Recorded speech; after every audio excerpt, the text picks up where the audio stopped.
What is up, YouTube? Back again with another video. In today's video, man, I got something kind of different for y'all, man. I have a sit-down talk video, bro. I haven't done one of these in ages, man.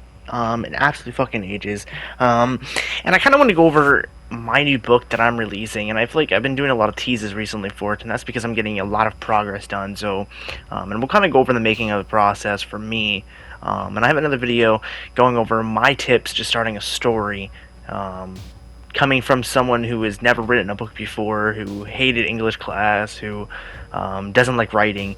So you guys can get an idea of what inspired me to produce something like this on this scale that I'm making it for being my first book. We'll start off with the reasonings for all the teasers recently. And it feels like I'm making a lot of progress really quickly, and that's because I actually am. I've only recently started going back into the book, so I had stopped around last month or so, around about 7,500 words, around 8,000 words.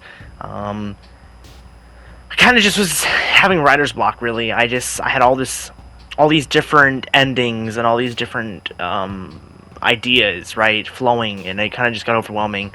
And I couldn't stick to one thing. I would write something, and then I would scrap it. And I'd be like, I don't want to do that no more.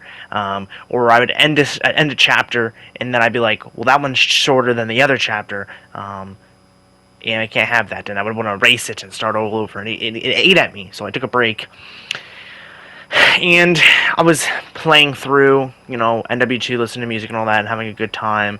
And I really got awoken after watching Interstellar. Which really inspired me to kind of rethink my process and kind of get me back into the hang of things and me get back into the mood of playing, video games, not just that, but also writing my book, because I was kind of feeling empty for a lot of these things. So I ran back to my book, and that is that. We all know how that ended.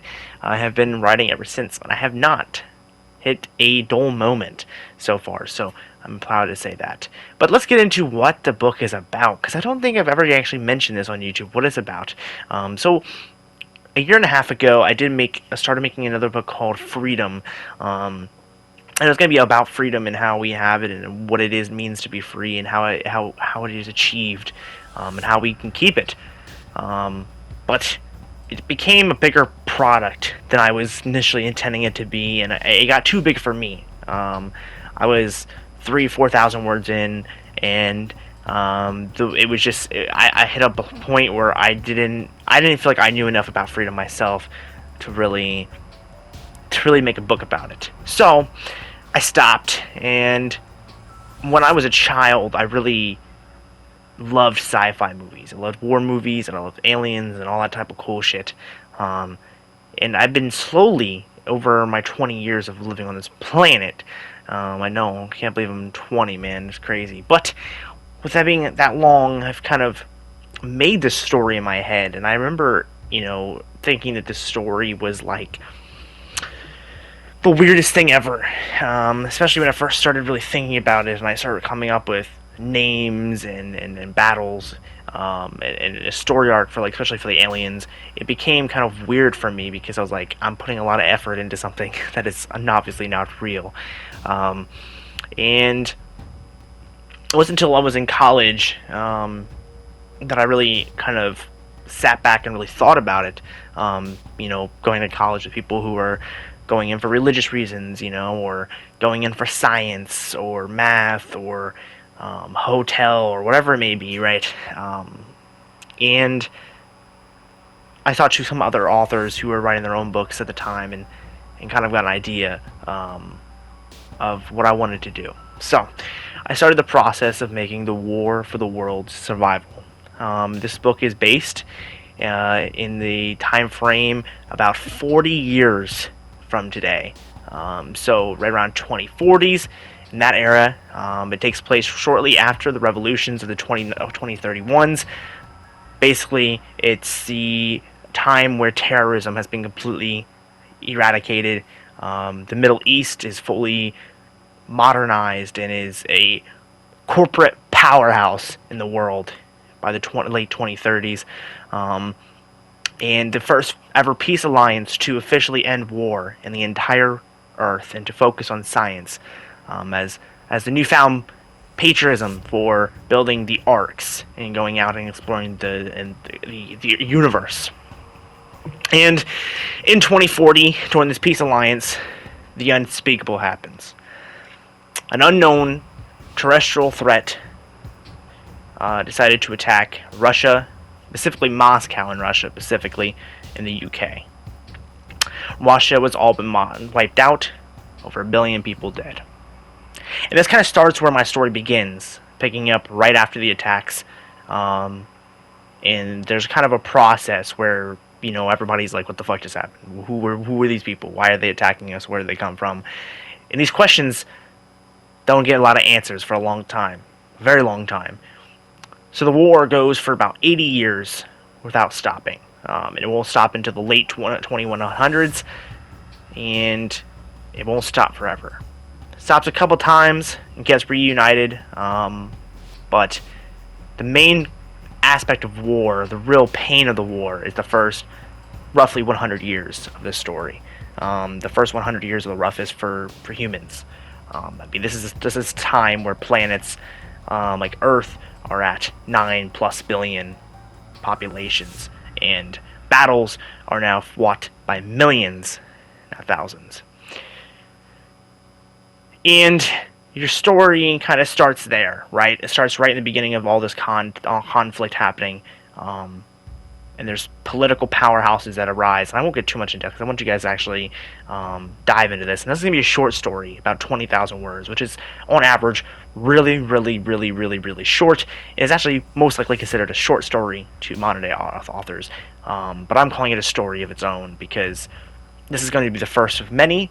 But this is more of getting the idea of the situation on Earth as it stands. And I feel like more stories will come where I can pick and choose battles to talk about more in Pacific stories, and maybe have 20,000 words on a Pacific battle, talking about every soldier's perspective, as maybe even some of the exiled perspectives.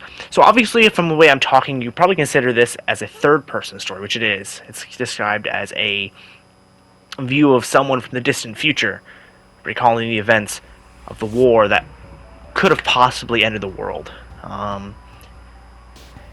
To me, the story is going to represent the valor behind humans and what we can accomplish when we unite. For the first time in Earth's history, in this universe, right? We are all working together. In this universe, World War II may not have been the way you think it has gone. Not all countries work together like it is now.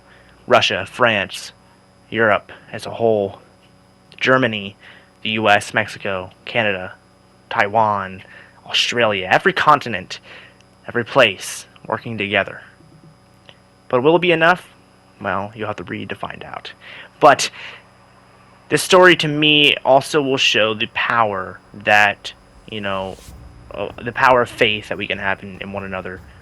Especially towards the late end of the war, and where the section I'm writing on right now, the Battle of Los Angeles, shows insanely how powerful human efforts can be when focused on one specific thing. And I feel like with this story, I feel like I'll be able to reach people in a way that I was reached. My big inspirations were like I said before, Interstellar, Battle of Los Angeles, the movie based on, I think, a novel, and things like Star Wars and Walking Dead, and these different universes where these incredibly harsh conditions. And to me, it awakens something in me mentally that it is like a story that I want to tell. And I think you guys are going to enjoy it. It's kind of the backstory of this book. It's more based on combat. This is more of an action thriller story type of thing than it is like a romance novel or something like that forms. But there is some space missions coming up in the story that I have planned. Some pretty cool space battles that that are really gonna be dope. I think you guys will like it when you read the story.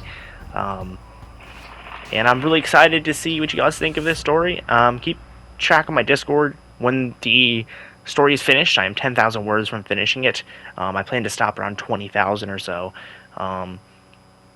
There'll be a copy free to everybody on my Discord. And yeah, man, that's that. I am just so excited to tell people about my adventures in this story, and I'm really just incredibly grateful for my brain, really, and the way it works, that I am able to tell this story. And yeah, the story will be out hopefully by the end of the year. That's the goal. By 2024, it should be out. I will keep you guys updated. Again, keep an eye on my Discord for quotes and secret snippets of the story, as well as my Facebook also, because I do be posting quite a bit over there with quotes and all types of different stuff over there. And other notes, the Modern Warfare 2 grind is going well, by the way, for anyone that's interested. I just figured I wanted to put this in right here at the end of the video. I'm at 32 guns gold right now, man. We're kicking some ass. And Season 1 comes out in less than 48 hours, so I'm very excited. And for all the love and support on my videos recently, I appreciate you guys. Also, another quick note before I end it. I do have a community page here on YouTube now. They activated it 2 weeks or so ago. 2 weeks or so ago. That's English. So make sure you keep an eye on that, man. I post over there daily, as well as when I finish the story, it'll be also posted there. Just like a Word document form, unless I can figure out how another better way to do it for you guys. But you guys will be able to see it that way. So, with that being said, guys, thank you guys so much for all the love and support. You guys have been incredible, and I would wish nothing else for you guys other than happiness and love. But until the next one, boys, keep fighting, keep being awesome, keep being beautiful. I love you guys. Later.